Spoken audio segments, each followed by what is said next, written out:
Living a truly fulfilling life, one that evokes genuine pride, stems from a series of deliberate choices. The path involves choosing the pain of discipline or enduring the pain of regret.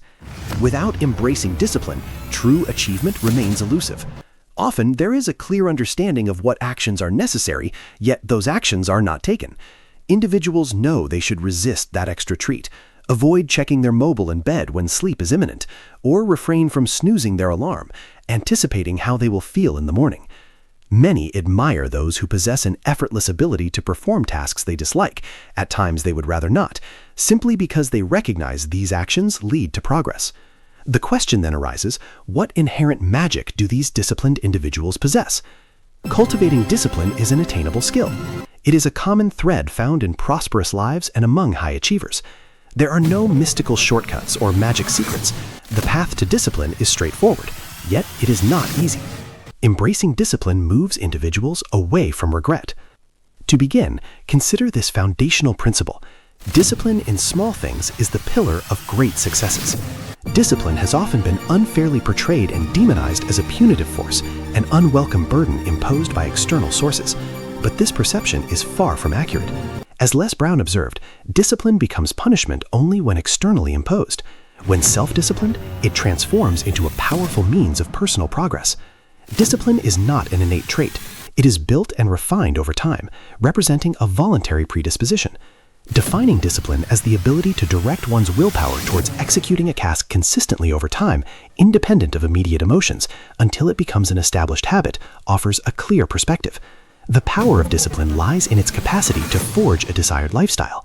Instead of fixating solely on the distant outcome, the ultimate goal, or the far horizon, attention should be directed to the present moment, to daily habits, and to the progress achieved each day.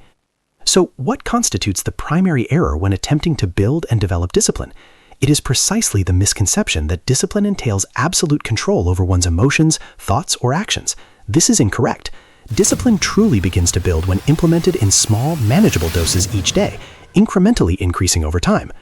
A genuine recommendation involves establishing a dynamic morning activation routine for the first hour of the day, comprising 3 simple self-care and personal development habits. Examples include meditation, reading, cold showers, or journaling. Select one or more habits from the vast world of personal development and construct a dynamic activation routine of 3 habits, ideally with each lasting approximately 20 minutes. If the thought arises, yes, this could be done, but it hardly seems significant enough to be truly impactful, to read an entire book, or to float effortlessly in meditation, then consider this. The immediate priority is not the grand objective or the final result.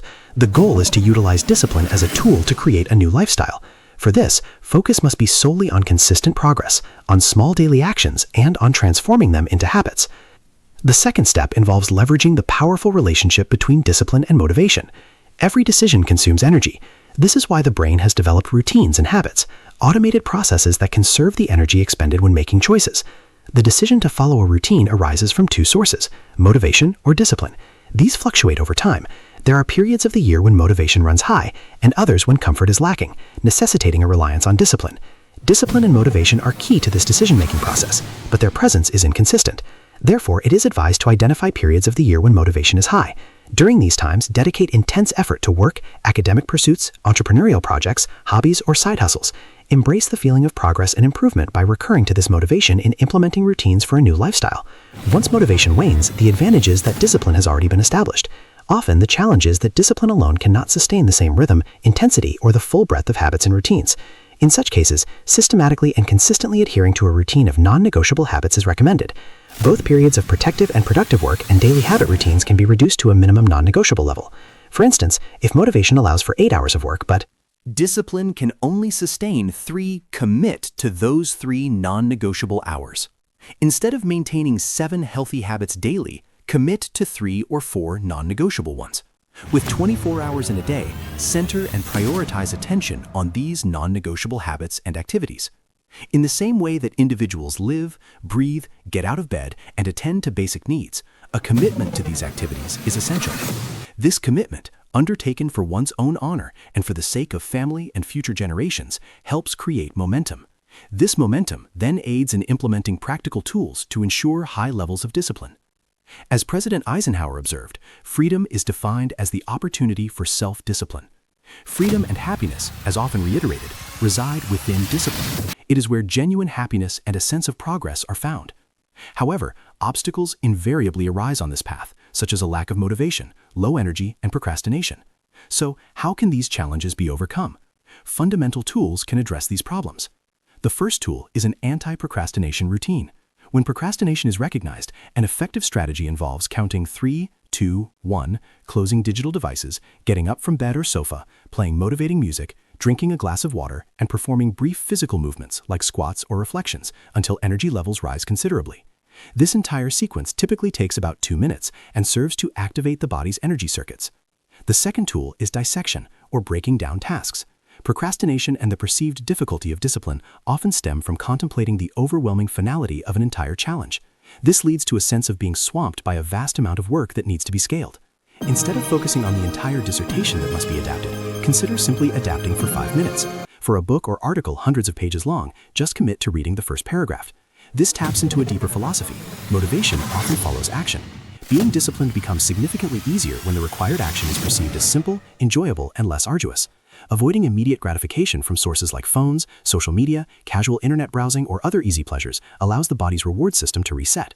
This hacks the system, making difficult tasks feel more rewarding and naturally increasing the desire to begin work without needing as much discipline. The third tool is an accountability partner. This is a person with whom an individual commits to completing a task, action, or habit. If the commitment is not met, there is a form of consequence. The desire to uphold one's reputation can significantly boost consistency and discipline. This arrangement works best when both individuals reciprocally commit to following habits, routines, or objectives. Finally, a powerful technique is the cookie jar concept. Everyone has experienced negative situations, moments of disrespect, criticism, or when trust was withheld. Inspired by the author David Goggins and his book Can't Hurt Me, a concept known as the cookie jar can be utilized. This involves creating a mental reservoir for all past negative experiences where resilience was demonstrated: childhood challenges, difficult school moments, or domestic struggles. When discipline falters, when the drive to progress or continue a challenge wanes, one mentally opens that cookie jar and eats a cookie. This means intensely reliving those challenging experiences. The sole purpose is to harness negative emotions, transforming them into a powerful positive drive.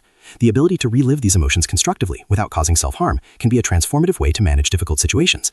However, it is important to approach this method with caution, as the intensity of reliving past experiences may not be suitable for everyone. Thank you for your time today. Developing strong discipline can fundamentally change one's life. Merely clicking and engaging with this video, choosing to dedicate time to this type of content rather than countless sources of immediate entertainment and gratification across digital platforms, is itself a first act of discipline. Your attention and time are appreciated. A list of personal development resources is provided for those seeking further life transformation.